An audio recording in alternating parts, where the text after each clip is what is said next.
Let's talk about attracting owls to your backyard. Now this is a little more complicated than just trying to attract songbirds, and there are some things we have to consider before we actually start trying to attract owls, but by the end of the video I'm going to tell you 5 things that you can try if your neighborhood is a good fit. So before we get into the 5 things, we should think about if it's actually a good idea to attract owls to our backyard.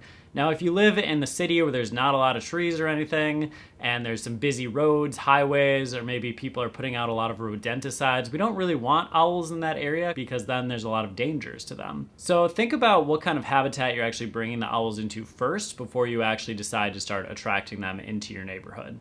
Also, like if your neighbors have a ton of feral cats that could, attack some of the smaller owl species, that's another thing to think about too. So make sure you're actually bringing the owls into a good environment. If you decide your neighborhood is suitable for owls, then we should think about what kind of owl you want to try to attract. There's a lot of different types of owls. I did an ultimate owl identification guide for the United States if you want to check that out. But they need different habitats and different things depending on the species. So this is going to kind of cover the broad, what most of the owls would probably be interested in that may have an interest in hanging out in your backyard, but it's good to look for your state, for your area, what owls you may be interested in attracting. So do some research on the species before you kind of think about what to do to bring these owls in. So with that in mind, let's get into it. I have this hypothetical backyard here with some different circumstances that we're going to highlight. So for number 1, a good way to bring owls in is to just have appropriate habitat. So I have some of these trees here. Owls love hiding in pines, sitting on dead snags. So a lot of people actually cut down their dead branches and dead trees.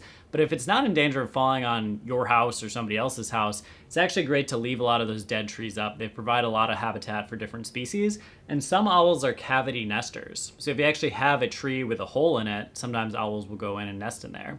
And it doesn't necessarily need to be amazing thick forest right in your backyard. Sometimes if there's a solid forest around, owls will come from that forest and go into the neighborhood. Specifically, I'm thinking about great horned owls, one of the more common owl species.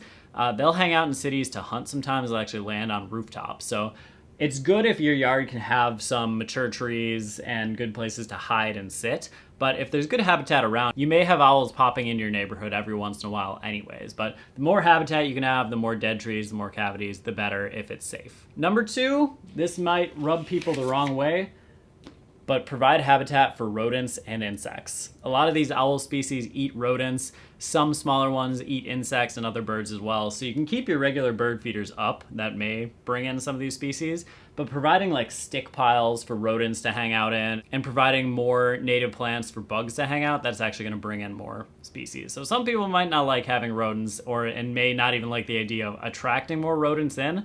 But the more you can have prey, the more likely a predator like an owl is going to come in and feed off some of that prey. And like I said at the beginning, you don't want to have any rodenticides out because you don't want to be harming the owls that you're going to bring in by them being exposed to that rodenticide. So keeping a natural yard and bringing in rodents and insects and making that habitat and having them be available are 2 great things to bring owls into your yard. Number 3, we have put up a nest box. So certain types of owls do nest in cavities, and depending on where you are, they're going to start looking for these cavities at different times. But normally a good time is the end of summer, fall, into the beginning of winter, because some species are starting to pair up and look for nesting areas around that time. And it is going to vary a lot by location, but screech owls specifically, they'll hang out in nest boxes, and you can look up online some designs to actually make your own screech owl box with the different dimensions of how big it should be, how high up it should be, how you should kind of prepare it. Now, there's no guarantee that an owl's gonna use it, but you do have a better chance of them coming in if you at least have a cavity available for them. Now, squirrels might go in it, other things might use it, which if you like just the wildlife in your yard, that's great, but sometimes people want them specifically for owls to make sure you're taking care of it properly to invite the best hosts. Normally you put these kind of at the edge of a forest or, some cover so owls can hang out in there and they feel safe and then they can hunt in a more open area. So putting up a nest box is not guaranteed. None of this stuff is really guaranteed, but it might help up your odds a little bit. Next up, we have adding a water source.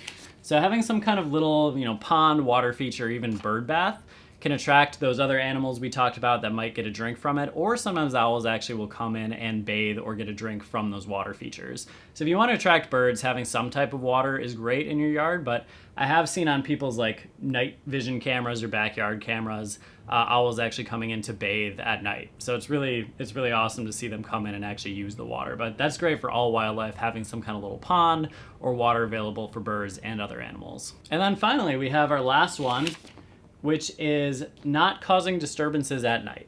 So the majority of owl species are nocturnal, so they're going to be hanging out at night.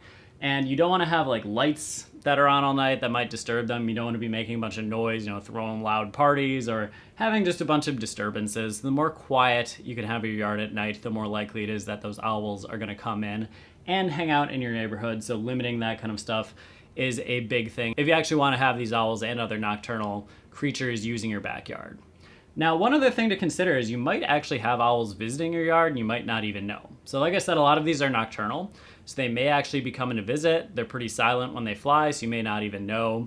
Some species like great horn, they tend to start duetting to each other and pairing up in the fall and winter, so you might start hearing those noises then.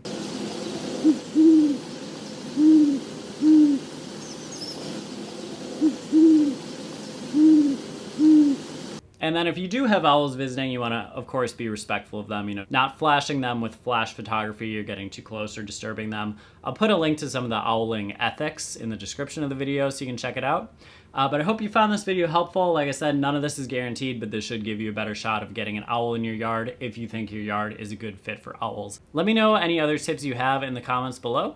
And if you found this video helpful, please give it a like and subscribe to the channel. Thanks for watching. We'll see you next time on Badgerland Birding.